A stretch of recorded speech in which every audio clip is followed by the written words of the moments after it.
कानून की दुनिया में एक कहावत मशहूर है, जस्टिस डिलेड जस्टिस डिनाइड, यानी देर से मिला इंसाफ न्याय न मिलने के समान ही है। बागेश्वर के डंपर व अन्य वाहन चालकों पर यह कहावत कड़वी हकीकत बन चुकी है। पूरा 1 साल बीत गया अवैध माल ढुलान के झूठे आरोपी की कानूनी लड़ाई लड़ते लड़ते। अब हाईकोर्ट से क्लीन चिट तो मिल गई, जीत भी मिल चुकी है, लेकिन जब वाहन मालिक अपने वाहनों को लेने पहुंचे तो वहां खुशियां नहीं बल्कि बर्बादी का मंजर फैला था। जरा गौर से देखिए इन वाहनों को। ये सिर्फ लोहे के ढांचे नहीं बल्कि किसी परिवार की रोजी रोटी और रोजगार थे। 1 साल तक पुलिस की कस्टडी में रहने के बावजूद इनके शीशे टूटे हैं, लाइटें टूटी हैं, कीमती बैटरी वायरिंग क्षतिग्रस्त है, टायरों की रबर खराब हो चुकी है। सवाल ये है कि अगर पुलिस मौके पर तैनात थी तो इन वाहनों की दुर्दशा किसने की? इंसाफ की इस देरी ने वाहन मालिकों के समक्ष दोहरी मुसीबत खड़ी कर दी है। साल भर की कमाई तो गई, वाहनों को दोबारा सड़क पर उतारने में ही लाखों का खर्चा करना पड़ेगा। बिना जुर्म के मिली इस सजा ने इन वाहन मालिकों को कहीं का नहीं छोड़ा। अब इन वाहन मालिकों ने मुआवजे के लिए अदालत की चौखट पर जाने का ऐलान किया है। उनका कहना है कि जब वाहनों को सीज करना ही गलत था तो इस बर्बादी का हर्जाना कौन भरेगा? क्षति के मुआवजे व टैक्स तथा इंश्योरेंस माफ करने की मांग जोर पकड़ती जा रही है। हालांकि इस संबंध में वाहन मालिकों के अधिवक्ता एडवोकेट हरिओम भाकुनी ने भी अदालत में इस बात को प्रमुखता से रखा था। अब देखना दिलचस्प होगा कि एक मामले में जीत के बाद क्या इस मामले में भी उन्हें इंसाफ मिल पाएगा। दो लाइटें ये तार पार और ये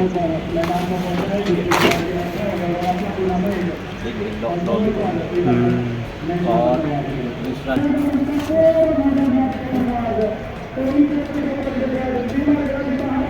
पूरा शीशे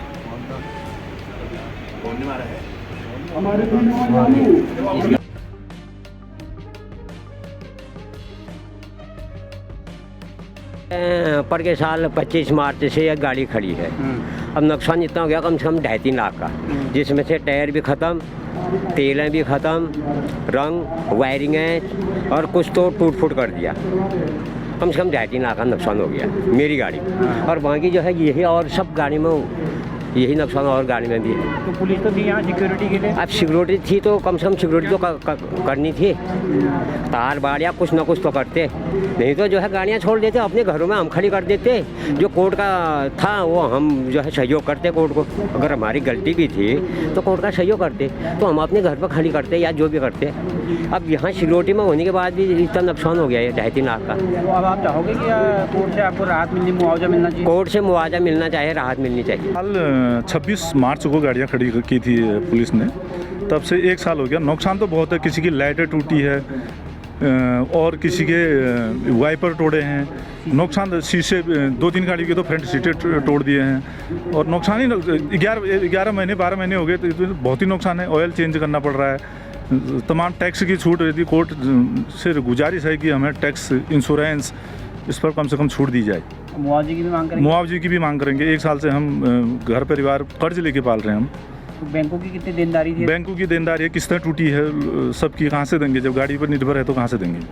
तो आज कैसे निकाल रहे हैं आप? आज आप कोर्ट के आदेश से रिलीज हो रही है गाड़ियाँ, पुलिस रिलीज कर रही है। साल से गाड़ी में तो हिसाब से काफ़ी खर्चा है, सर्विस होनी है, पहिए सब खत्म हो गए हैं, टायरें सब खत्म हो गए हैं।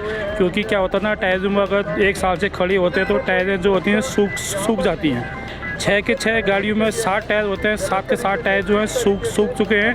ये गाड़ी हमारे वर्कशॉप जाने तक भी लायक नहीं हो रही, हमको वहाँ से टायर ला के इनको वर्कशॉप लेके जाना पड़ रहा है। सर्विस होनी है, वायरिंग सारे चूहे ने सब खा दिए, किसी के शीशे फोड़ दिए हैं, यहाँ पता नहीं किसने शीशे फोड़ दिए हैं। टोटल मेरे हिसाब से अगर हम लगाते हैं एक गाड़ी में खर्चा तो कम से कम 90 से 1 लाख के बीच में खर्चा है, टायर छोड़ के। अगर हम टायरों का हिसाब करते हैं, लगाते हैं, तो एक गाड़ी में 60 टायर का खर्चा कम से कम 1,30,000 रुपये के समथिंग। एक गाड़ी में 1,30,000 के समथिंग टायर आएंगे, और बाकी मेंटेनेंस अगर हम देखते हैं 80 से 1 लाख के बीच का बाकी खर्चा है। मतलब टोटल एक गाड़ी में खर्चा 2 लाख रुपए के समथिंग है विथ टायर। तो हमें री ऑर्डर तो दिया, लेकिन री ऑर्डर के साथ साथ हमारी मांग ये थी कि हमें इसका मुआवजा दिया जाए। हमारी गाड़ियाँ इन्होंने 1 साल से जब्त करी बिना किसी कारण बताए। हमारी गाड़ियों में ना कोई अवैध माल पकड़ा गया था, ना हमारी गाड़ी कहीं पर अवैध खनन करते हुए पकड़ी गई थी। और इन्होंने जो हमारी गाड़ियाँ जब्त करी तो हमने इनसे पूछा था कि भैया हमारी गाड़ियाँ क्यों जब्त करी गई, इन्होंने हमें कोई जवाब भी नहीं दिया। अब इन्होंने हमें रिलीज ऑर्डर दिया है, लेकिन हम रिलीज ऑर्डर से करें क्या? आप देखिए कि हमारी गाड़ियों के जो टायर हैं और हमारी गाड़ियों की जो बॉडी है और इंजन ऑयल है वो सब चीज़ें ख़राब हो चुका है। बैटरी वायरिंग वगैरह भी सब ख़राब हो चुकी है गाड़ी की। अभी हमने यहाँ पर खुद ही मिस्त्री बुलाया हुआ है और गाड़ी के टायर मंगाए हुए हैं। एक गाड़ी में लगभग हमें 3 से 3.5 लाख का जो नुकसान हुआ है। इसके अलावा मैं ये कह रहा हूँ कि जो हमारा नुकसान तो हुआ, इसके अलावा जो हमें जो मानसिक रूप से हमें परेशान होना पड़ा क्योंकि हमारी गाड़ियाँ बैंक की स्थिति थी और हमारी बैंक की किस्तें भी टूट चुकी हैं। अब ये गाड़ियाँ अगर हम स्टार्ट करके ले आते हैं तो जो हमारे फाइनेंसर हैं उनका सख्त हमें निर्देश भी है कि अगर गाड़ियाँ हमें रोड पर चलती हुई मिलेंगी तो हम गाड़ियों को सीज करके अपने यार्ड पर खड़ा करवा देंगे।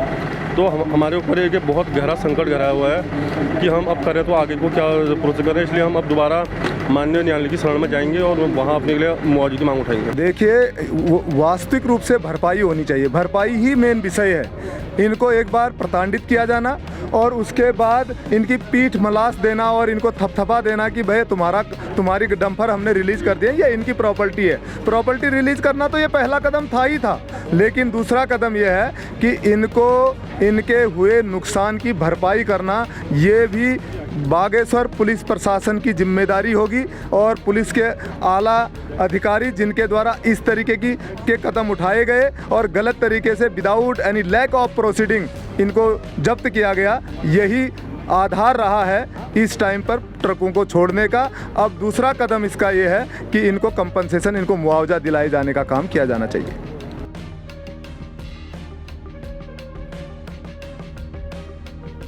खबरों को जानने के लिए चैनल को लाइक, सब्सक्राइब और फॉलो जरूर करें।